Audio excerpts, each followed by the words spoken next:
Setelah momen ciuman di kapal pesiar, Pangeran Ian dan Huiju kembali ke kediaman pribadi Ian dalam keadaan canggung dan gugup.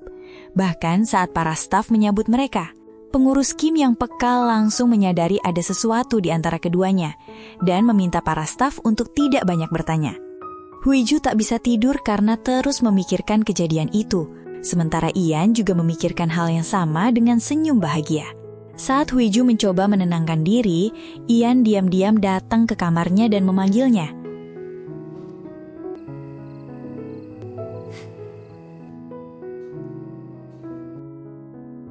Keesokan pagi, Huiju berusaha pergi diam-diam ke kantor, tapi Ian sudah menunggunya. Huiju yang gugup sampai terjatuh. Beruntung Ian sigap menangkapnya.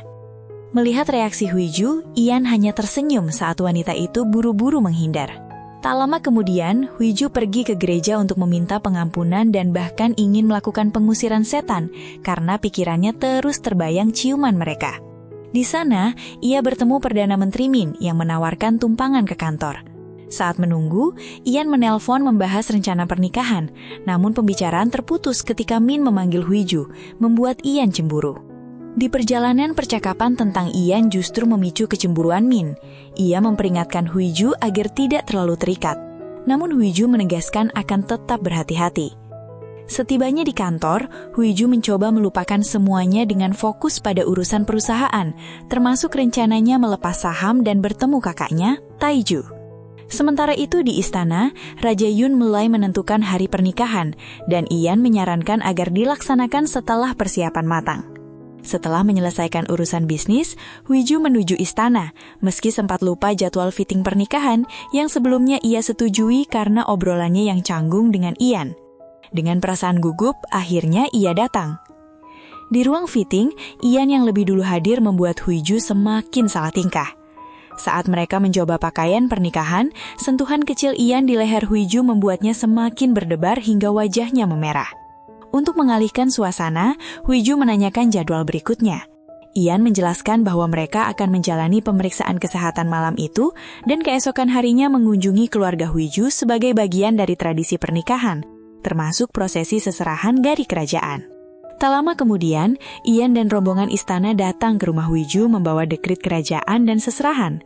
Namun saat Ian mulai menjelaskan rangkaian acara pernikahan, ayah Huiju yang kesal langsung memintanya mempercepat penjelasan karena merasa waktunya terbuang. Huiju yang masih gelisah sempat ingin menghubungi ayahnya, namun dipanggil Dayang Choi untuk menjalani pemeriksaan kesehatan bersama Pangeran Ian. Di tengah pemeriksaan, Huiju semakin gugup, terutama saat topik kesuburan dibahas. Melihat itu, Ian meminta semua staf keluar agar bisa berbicara berdua. Ian menanyakan apa yang mengganggu Huiju. Dengan jujur, Huiju mengaku gugup karena tatapan Ian. Saat Ian menyinggung soal ciuman mereka, Huiju mencoba menganggapnya sebagai hal yang mungkin terjadi karena suasana. Hal itu membuat Ian kesal dan menegaskan bahwa ia tidak sembarangan mencium orang. Ia melakukannya karena Huiju. Kegelisahan mereka sampai ke telinga Ibu Suryun. Malamnya, ia menanyakan sikap Ian dan mengaitkannya dengan perbedaan status yang bisa menyulitkan pernikahan. Ian justru membalas dengan mempertanyakan kebahagiaan pernikahan Ibu Suri sendiri, membuatnya terdiam dan teringat masa lalu pahitnya. Ia pun menyimpulkan bahwa kebahagiaan dalam pernikahan kerajaan hampir mustahil. Di sisi lain, Huiju mulai tersentuh dengan sikap dan perasaan Ian. Sementara itu, Ian kembali melihat kontrak pernikahan mereka yang hanya berlangsung 3 tahun. Kilasan masa lalu pun terungkap. Tuan In Piang mengingat tragedi pembakaran istana yang menewaskan raja. Saat itu, Ibu Suryun mengaku telah membakar bukti dan istana demi melindungi putra mahkota, karena raja berniat menggantikannya dengan Pangeran Ian. Rahasia itu membuat In Piang terdiam, sementara Ian ternyata diam-diam menyimpan dekrit kerajaan yang selamat dari pembakaran.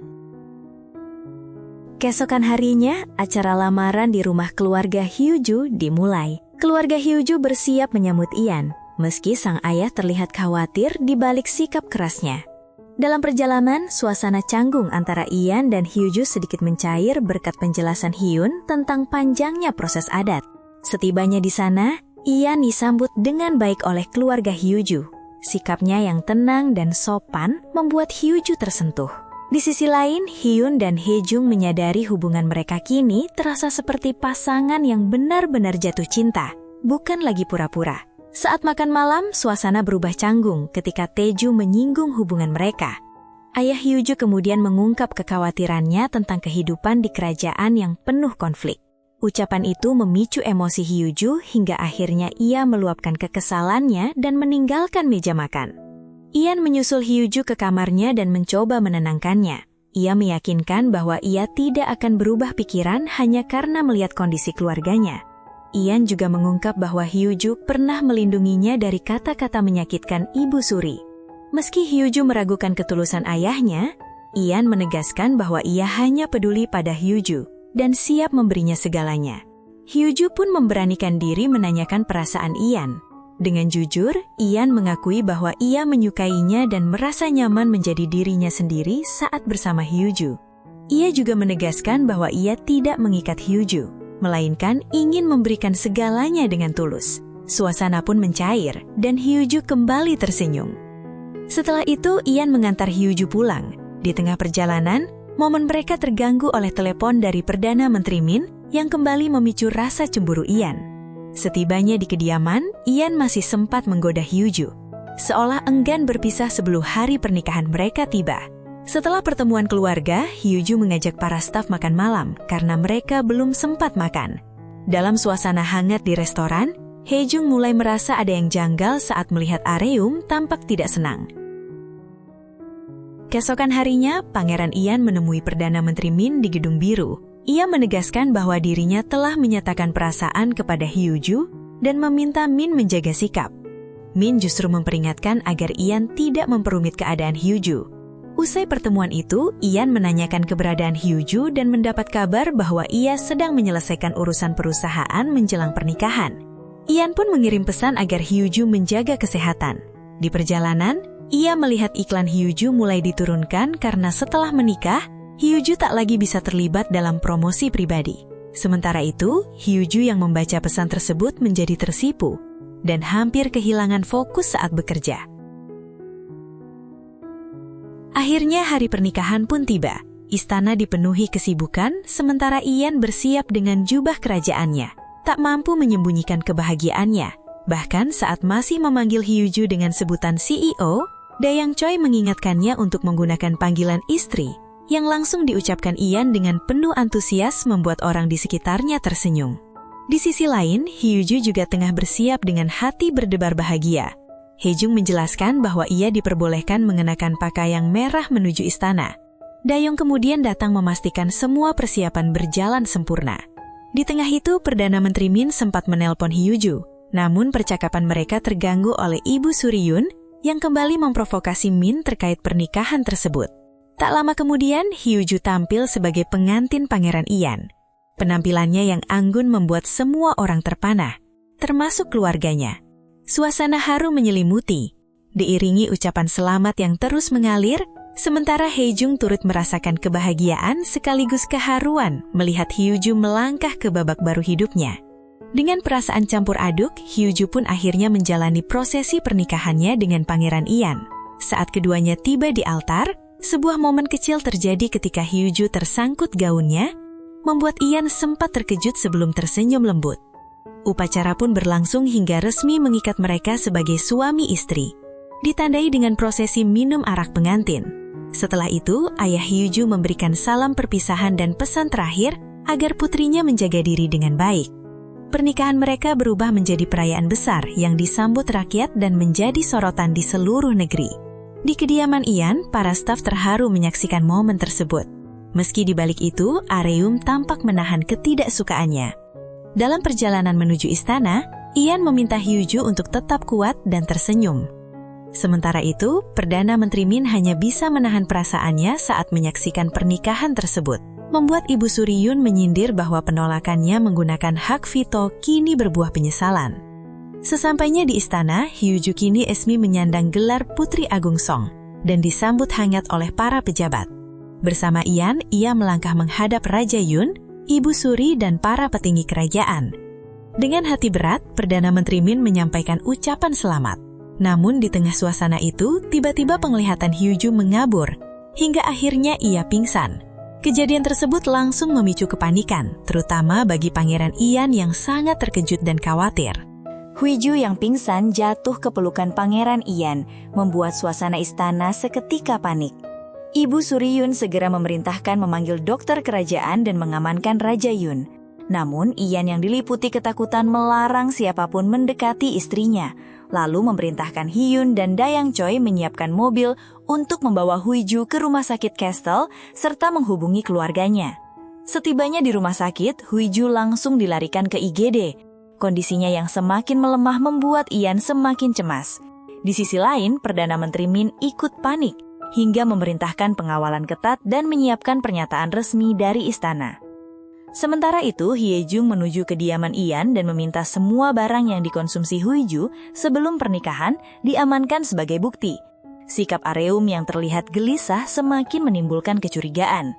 Di rumah sakit, pimpinan Seong datang dengan amarah besar. Dokter kemudian menjelaskan bahwa Huiju mengalami keracunan obat akibat overdosis, namun berhasil diselamatkan karena cepat ditangani. Mendengar itu, pimpinan Seong menampar Ian. Namun Ian tetap menahan situasi dan bersumpah tidak akan membiarkan kejadian ini berlalu begitu saja. Kabar keracunan tersebut juga sampai ke Ibu Suryun, yang semakin panik menyadari adanya upaya mencelakai Huiju. Sementara itu, Perdana Menteri Min yang marah menemui Ian, namun justru mendapat perintah untuk membuka penyelidikan publik terhadap istana. Keputusan itu ditentang Ibu Suri karena dianggap mencoreng martabat kerajaan. Tetapi Min tetap melanjutkan dan mengumumkannya dalam konferensi pers. Penyelidikan pun dimulai, termasuk penggeledahan kediaman Ian dan pemeriksaan para staf, di mana Areum semakin mencurigakan. Di rumah sakit, Taiju dan Dayong diminta menjaga Huiju. Tak lama kemudian, Huiju akhirnya sadar.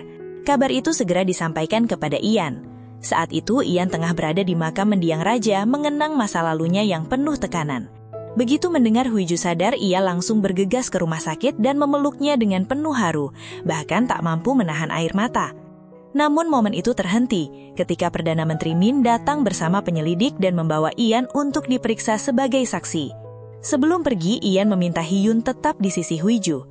Min kemudian menjelaskan bahwa Huiju diracuni secara sengaja. Mendengar itu, Huiju teringat sesuatu. Kemungkinan minuman mereka tertukar saat prosesi pernikahan, yang berarti racun itu sebenarnya ditujukan untuk Ian.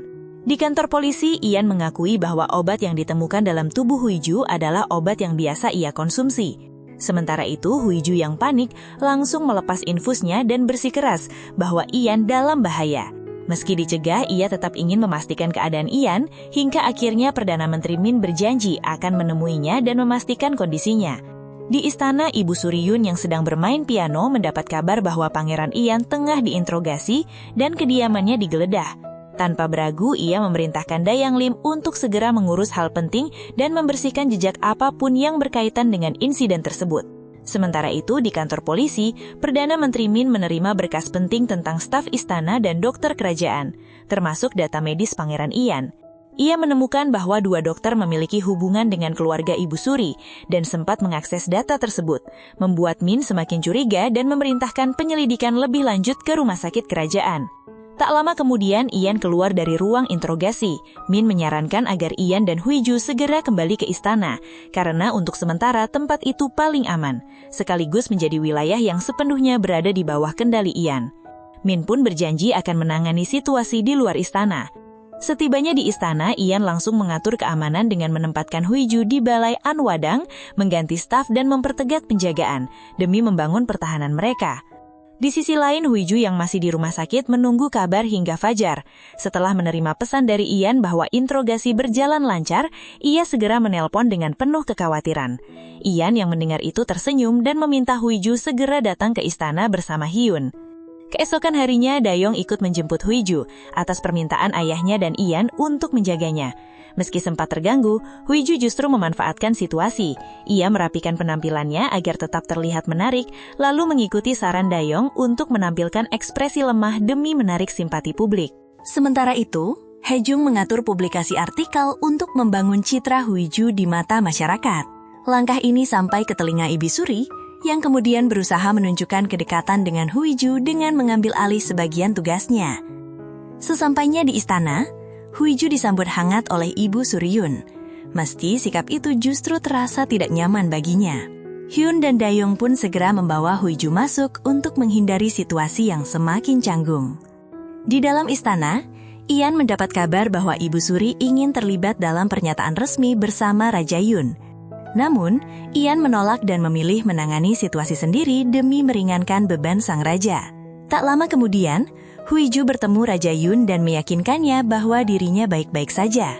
Ia juga menjelaskan bahwa proses interogasi berjalan lancar. Saat itu, Ian datang dan menatap Raja Yun dengan penuh makna, menandakan ketegangan yang belum sepenuhnya reda. Di sisi lain, Hejung kini resmi bergabung sebagai asisten di kantor Pangeran Agung, siap membantu menghadapi situasi yang semakin rumit. Kini tinggal di Balai Anwahdang, Huiju masih menjalani pemulihan dengan alat medis. Pangeran Ian pun memberi perhatian penuh, bahkan membatasi orang yang boleh mendekatinya hanya pada orang-orang terpercaya. Saat Huiju meminta waktu berdua, Dayang Choi memahami itu sebagai kebutuhan privasi pengantin baru. Huiju mengaku belum terbiasa dengan kehidupan istana yang terasa penuh pengawasan. Namun, Ian menegaskan bahwa itu adalah bentuk perlindungan. Pembicaraan kemudian beralih ke hasil interogasi yang menurut Ian berjalan lancar. Mendengar itu, Huiju justru khawatir karena merasa Ianlah target sebenarnya. Ian dengan tenang mengatakan ia lega karena Huiju selamat. Membuat Huiju emosional karena merasa Ian kembali mengorbankan dirinya. Ian pun menenangkan bahwa kini mereka berada dalam perlindungan kerajaan. Ian juga memastikan Huiju tetap akan menjalankan tugas publiknya, meski sebelumnya Ibu Suri Yun berniat menggantikannya. Di sisi lain, Ibu Suri yang mengetahui penolakannya tampak tidak senang. Saat bertemu Tuan In Piang, keduanya saling mengingatkan agar berhati-hati agar tidak menimbulkan kecurigaan di dalam istana. Sementara itu, Perdana Menteri Min menerima hasil forensik dari gelas arak pernikahan. Ia menyadari bahwa gelas yang diminum Huiju berisi obat Ian, sesuai dugaan bahwa minuman mereka tertukar. Di saat yang sama, Aram datang dalam keadaan gelisah, semakin memperkuat kecurigaan. Malam harinya, Huiju berbincang dengan Hejung tentang peran barunya di istana. Namun, suasana berubah canggung ketika Ian datang dan menggoda tentang malam pertama mereka. Huiju yang terkejut semakin gugup, membuat suasana di antara keduanya terasa semakin tegang sekaligus manis. Huiju masih terlihat sangat gugup saat bersama Ian, hingga mengusulkan agar mereka tidur terpisah. Namun Ian menolak, bahkan memindahkan bantal pembatas yang dibuat Huiju. Ia kemudian menarik Huiju ke dalam pelukannya. Saat Huiju mengeluarkan suara alat medis, Ian justru mengatakan itu tanda bahwa ia masih hidup. Huiju mencium Ian, yang dibalas dengan kecupan lembut di kening sebelum keduanya tertidur dalam pelukan. Keesokan paginya, Huiju bersiap menjalani tugas publik pertamanya di Akademi Kerajaan dan menjalani pemeriksaan kesehatan ulang. Ia sempat memanggil Hejung, namun kini posisinya telah berganti menjadi ajudan Pangeran Ian, sehingga Hyun yang mendampingi. Sementara itu, Hejung dengan sigap mengatur jadwal Ian dalam peran barunya. Huiju kemudian mendapat arahan tentang etika kerajaan, mulai dari cara berjalan, bersikap di depan publik, hingga menjaga citra di hadapan kamera. Saat sedang bersiap, Ian datang menjemput, namun Huiju meminta agar ia berganti pakaian agar terlihat serasi. Di sisi lain, Perdana Menteri Min menerima kabar adanya kritik terhadap keluarga kerajaan yang mulai beredar. Tak lama kemudian, Huiju dan Ian tiba di akademi dan disambut meriah oleh para siswa. Suasana terasa hangat hingga mereka bersiap memasuki auditorium. Hejung sempat berkabar bahwa Perdana Menteri Min akan terlambat. Namun kebiasaan Huiju menyebut namanya dengan akrab membuat Ian sedikit cemburu. Acara pun dimulai, dan Huiju menyapa hadirin dengan gelarnya sebagai Putri Agung Seong. Namun suasana tiba-tiba berubah ketika berita tentang kontrak pernikahannya dengan Ian bocor ke publik. Wartawan langsung memenuhi ruangan, menyorot Huiju dengan berbagai pertanyaan tajam dan tuduhan telah menipu rakyat. Ibu Suri Yun yang mendengar kabar itu pun terkejut. Di tengah tekanan dan sorotan kamera, Huiju mulai goyah. Melihat itu, Ian segera melindunginya dari kilatan kamera, meminta Huiju tetap fokus padanya, lalu membawanya turun dari panggung untuk menjauhi situasi tersebut.